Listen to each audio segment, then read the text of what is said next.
There Hi, it Jeff. is. Hello, Donald. Jeff in Las Vegas. Good morning. Hi, Jeff. And how are you? I'm doing great. I am a big film fanatic, so it's always a pleasure to speak to so many creative people behind the scenes that may not get the attention, but are just as important to bring stories to life on the big screen. And you are the department head, makeup, hair, prosthetic designer for Dune. It's a real thrill to speak to you today, sir. Thank you. Thank you very much. Well, Dune Part 2 was just announced. Will you be returning? Well, who knows? It's very early days. I hope so. We're all very excited. I think it's, we've just been taking everything a day at a time because of what's been going on. So I think, it's in my head. I would love to, and we'll just see how things, we've been just waiting such a long time to have this come out. I just want to savor the moment. Absolutely. And, when was the moment you thought of becoming a makeup designer? Is there a particular film, a theater production? Take me back to that moment. Because I know for me to be a filmmaker, to go to film school, I saw Close Encounters of the Third Kind when I was 12. Okay. And in that moment, I said to myself for the first time, what's a director? All those names going by, because before you thought everything was real and you're a kid. But that was the moment for me that I thought, I want to make movies. I want to go to film school. So as you as a professional, when was that moment for you? Well, it's funny you say that because I love going to films when I was a kid, and I probably saw lots of films that I probably shouldn't have, like The Exorcist and things. I was definitely underage.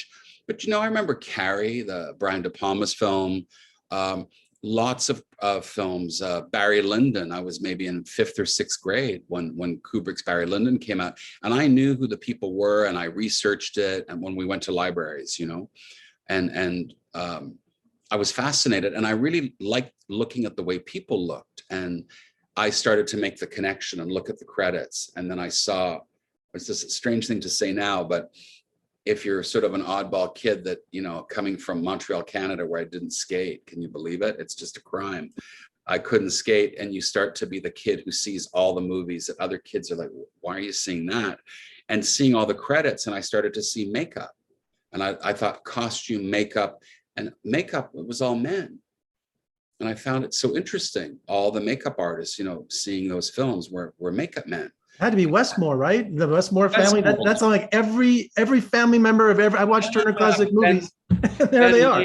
Ben Nye, and I really started looking and kind of understanding who the costume designers were, and it was very intriguing. And I worked in theater at school and had some nice enough teachers that said, "Why don't you do this or try that?" And costume, I played around with, did some theater and amateur theater, and then the makeup thing sort of caught me, and people said, "You're actually pretty good at that," and picked up the early books of Richard Corson, very famous books now. Richard Corson are sort of the Bible of makeup artistry, and that's it, and got my first couple of jobs on things, doing the background and working in the crowd tent.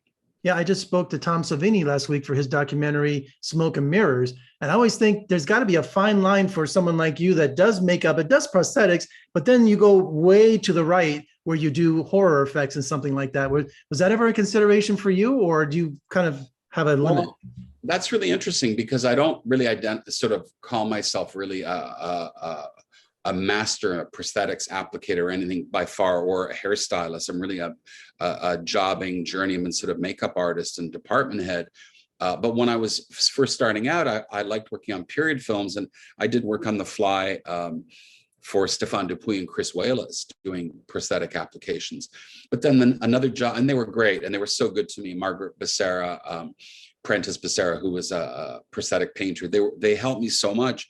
I was 21 years old, but I think another job came up shortly after, and it was to work on a very established older actress from Broadway. And they were like, but can he do that? And suddenly you realize you are you're kind of pigeonholed very early on what you do and can't do, and you have to change that.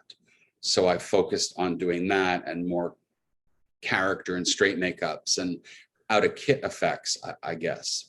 Well, did you have the freedom to create and also meet the demands of Denis Villeneuve on this film? I mean, how much leeway do you have? Do you have meetings with him, or?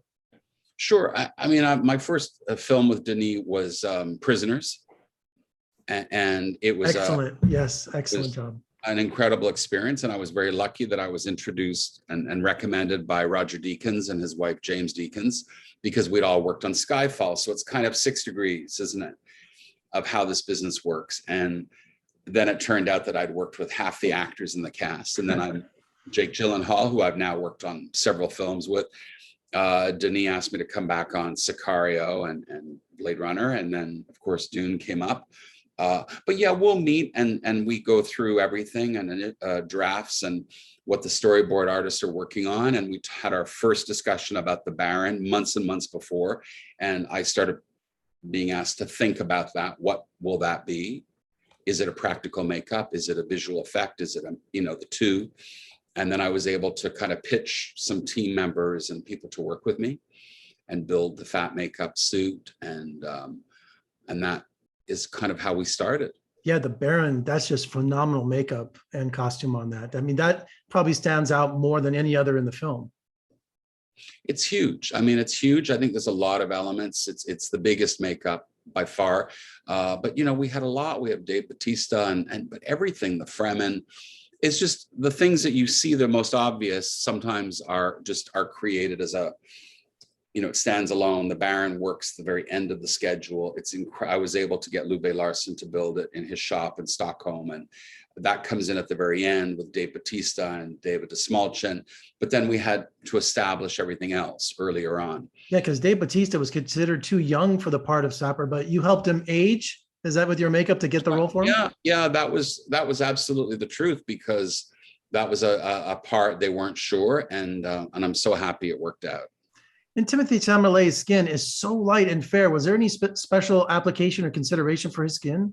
You see, I'm glad you're asking that, because his makeup, and I would say Rebecca's, actually took a lot of time. I mean, not 4 hours in the chair, but it takes a lot of detail and attention and continuity, which is about the most important thing in the world of filmmaking, as you know.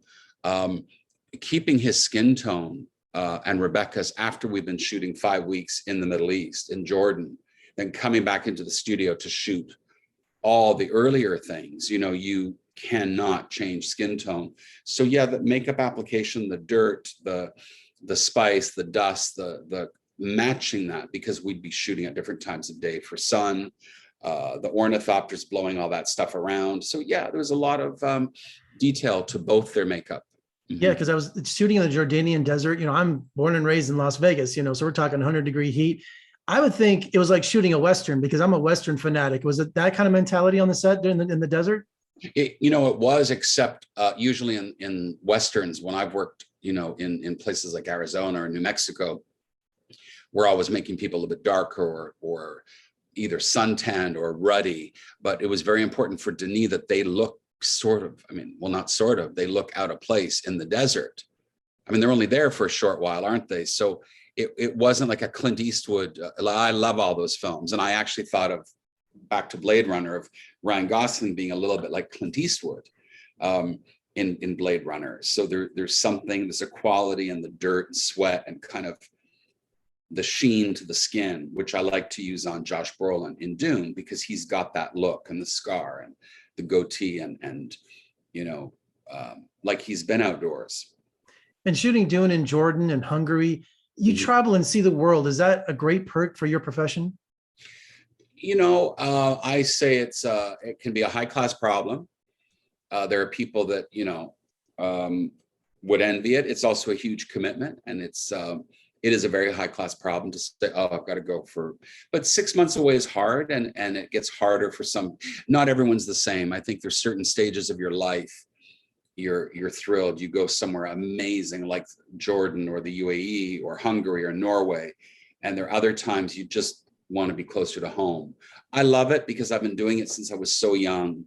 I'm really used to it, and I'm used to being on my own, and I can read books and watch films, and it's not for everybody. Not everyone's that comfortable to be away from home. It's a lot of commitment. Yes. Long commitment, and it can be very lonely for people. And I think you have to enjoy your own company and be able to survive in an environment like that.